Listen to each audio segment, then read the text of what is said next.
I still remember the day I saw Azuka and Chuka shouting at each other in front of the airport. People were staring, shaking their heads, and whispering. To those passing by, it was just another fight between two men.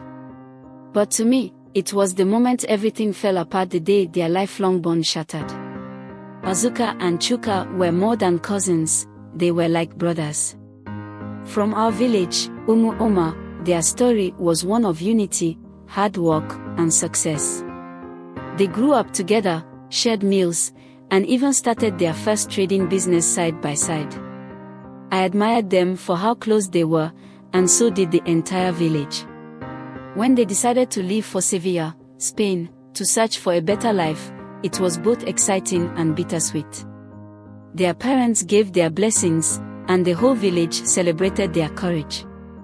It wasn't easy for them at first. Azuka would tell me how they had to work long hours in construction and later moved into selling African foods. Slowly, they built something solid, became successful, and were able to send money home. Years later, they returned to Oma to get married. Their weddings were grand. Azuka married Amoka, a quiet but kind woman, while Chuka married Ifeoma, a lively woman with a contagious laugh. After the celebrations, the two couples returned to Spain to start their families. At first, everything seemed perfect. Chuka and Ifeoma had their first child, a daughter named Ada, followed by two more daughters. On the other hand, Azuka and Amoka struggled. Years passed, and they couldn't conceive. Azuka, being the determined man he was, visited doctors with Amoka. He tried herbs, prayers, and everything anyone suggested. But after one hospital visit, the worst news came. The doctors told Azuka his sperm was damaged, and he couldn't father children. I could see how this broke him. He stopped smiling as much and often avoided gatherings. One day, he pulled me aside and said, "I don't want to adopt. It won't feel like my child. What if Chuka helps us? Just once, for Amoka to conceive." At first, I thought he was joking. But he wasn't. I warned him it could ruin their bond, but Azuka insisted it was the only way to keep his dream of fatherhood alive. Amoka, however, was strongly against it. "It's not right," she said. "There must be another way."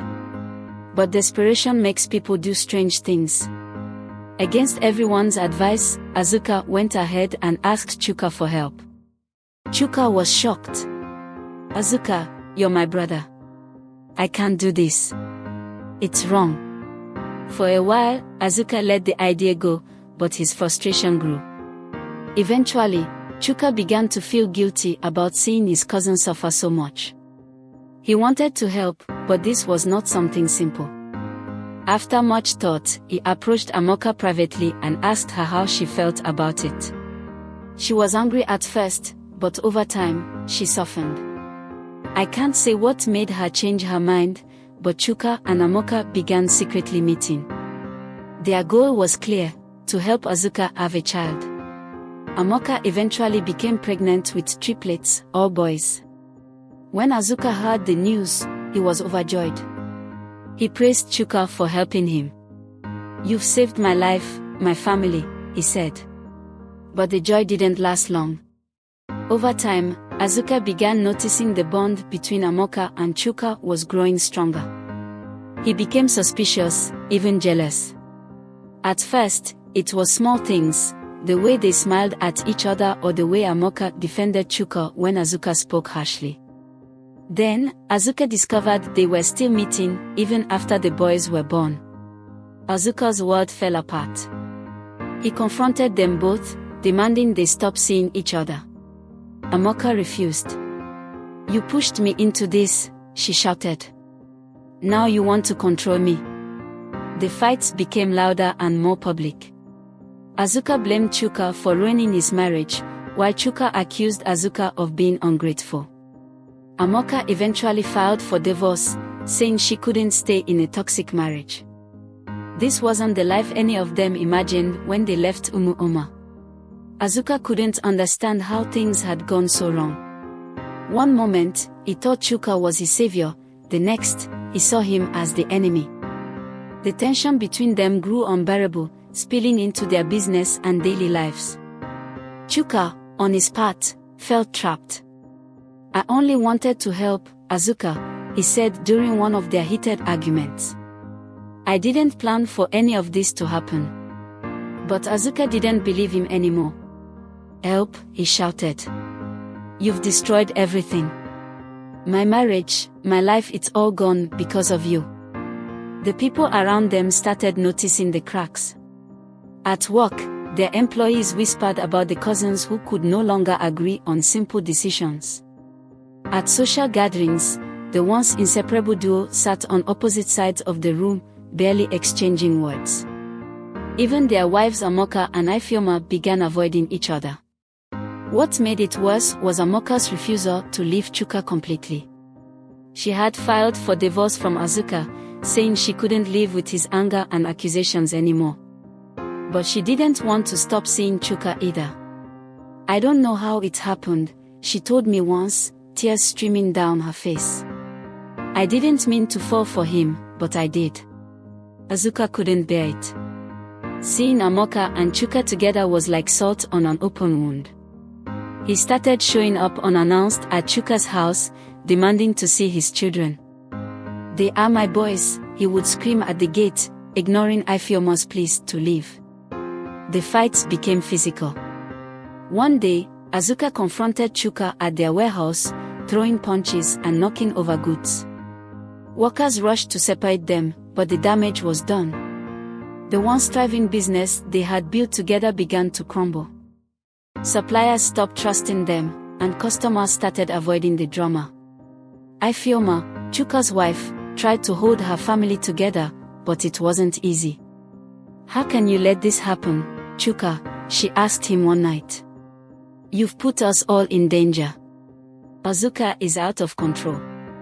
But Chuka felt just as torn. What was I supposed to do? Let him suffer forever? I never wanted this to go so far. The breaking point came when Azuka showed up at the airport one evening. Chuka and Ifeoma were there with their daughters, trying to board a flight to a different city. They had decided to relocate temporarily, hoping to escape the chaos. But Azuka had found out about their plan. "You think you can run away with my children?" Azuka shouted, his voice echoing through the terminal. "You're a coward, Chuka. A thief." Security had to step in, pulling the two men apart as they yelled and shoved each other. I was there that day, watching it all unfold, feeling helpless. How had things come to this? Two men who once shared everything were now enemies, tearing each other apart in public. That was the last time I saw them together. After the airport fight, Chuka moved his family to a different city without telling anyone where they went. He even changed his phone number. Azuka was left behind, alone and bitter, with nothing but his broken dreams and regrets. As I watched Azuka sit outside his empty home one evening, staring into the distance, I couldn't help but wonder, was there ever a way to fix this? Or had the bond between these two brothers been doomed from the moment desperation took over? After the airport fight, things only got worse for Azuka. Without Chuka, his life felt empty. The business they built together had collapsed, and his once happy home was now just a shadow of what it used to be. Azuka moved back to the smaller apartment he'd lived in when he first arrived in Spain. Alone and full of resentment, he spent his days pacing, drinking, and obsessing over the betrayal he felt. Back in Umuoma, people started hearing bits and pieces of what had happened. Rumors spread like wildfire. Some blamed Chuka for crossing boundaries, while others said Azuka was at fault for asking too much of his cousin. Regardless of who they sided with, everyone agreed on one thing: the once unbreakable bond between Azuka and Chike was gone, and it might never heal. Ifeoma, Chuka's wife, tried to manage their new life in a new city. She didn't know where to start. Her husband had uprooted their family, and now they were hiding from someone who had once been family. How long can we live like this? She asked Chuka one night after putting their daughters to bed. Chuka didn't have an answer. He hadn't told Ifeoma everything about how guilty he felt, how torn he was between helping Azuka and protecting his own family. Deep down, he knew that his decision to help Azuka had spiraled out of control. He didn't expect Amoka to become a permanent part of his life. Back in the village, Azuka's parents were devastated. They called him often, begging him to come home. "Azuka, my son," his mother said during one of their calls, "you need to leave all this behind and return to us. Let us help you heal." But Azuka wasn't ready to leave. He couldn't face his parents, the village, or the shame he felt. How could he explain that the children he called his own were the result of betrayal? How could he tell them that his cousin, the brother he trusted, had taken more than he was ever willing to give? One evening, Amoka came to see him. It was the first time they'd spoken since the divorce. She looked tired, her once radiant face now marked with worry. "I want to talk about the boys," she said, standing awkwardly by the door. Azuka let her in but didn't offer her a seat. "What about them?" he asked coldly. "They're your sons, Azuka. No matter what happened between us, they need their father," she said. Azuka laughed bitterly. "My sons? Or Chuka's sons? Don't come here pretending you care about my role in their lives. You made your choice when you betrayed me." Amoka looked hurt but didn't back down. "This isn't about you or me. It's about them. They deserve to know both their fathers. Can you put your pride aside for their sake?" Azuka didn't respond. He couldn't. He wasn't sure what hurt more, the thought of his boys growing up without him or the idea of having to share them with Chuka. Days turned into weeks, and the silence between Azuka and Chuka remained. Azuka began plotting ways to find his cousin. He wanted answers, closure. One day, he tracked down one of their old employees, someone who had stayed in touch with Chuka. "Where is he?" Azuka demanded, his tone sharp. The man hesitated but eventually gave in. "He's in Valencia." But Azuka, let it go. "This won't end well for either of you." Azuka ignored the warning. A few days later, he packed his bags and headed to Valencia. He wasn't sure what he would do when he saw Chuka, but he knew he needed to confront him one last time. When he arrived in Valencia, it didn't take long to find Chuka. He waited outside the apartment building, watching from a distance as Chuka played with his daughters in a nearby park. For a moment, Azuka felt a pang of envy. Chuka looked happy, carefree. How could he move on so easily while Azuka's life remained in ruins? That evening, Azuka knocked on Chuka's door. When Chuka opened it and saw his cousin standing there, his expression froze. "What are you doing here?" Chuka asked, his voice cautious. "We need to talk," Azuka said. Chuka hesitated but stepped aside to let him in. Inside, the tension was thick. The two men sat across from each other, the weight of their shared history pressing down on them. "I want to know why," Azuka began, his voice trembling. "Why did you keep seeing her? Why did you let this happen?" Chuka looked down, unable to meet Azuka's gaze. "I don't have an excuse. I didn't mean for it to go so far. I thought I was helping you, but I let my emotions get in the way. I'm sorry, Azuka. I really am. Sorry," Azuka said, his voice rising. "You think sorry will fix this? You took everything from me, my wife, my children, my life." Chuka looked up then, his eyes filled with regret. "I didn't take anything from you. You gave it up when you let this idea consume you. We both made mistakes, Azuka. But you have to let go of this anger. It's destroying you." The conversation quickly escalated into another shouting match. Chuka's wife and children stayed in the bedroom, too afraid to come out. By the time Azuka left that night, nothing had been resolved. If anything, the rift between them had grown even wider. As he walked back to his hotel, Azuka realized something: this fight wasn't about Chuka anymore.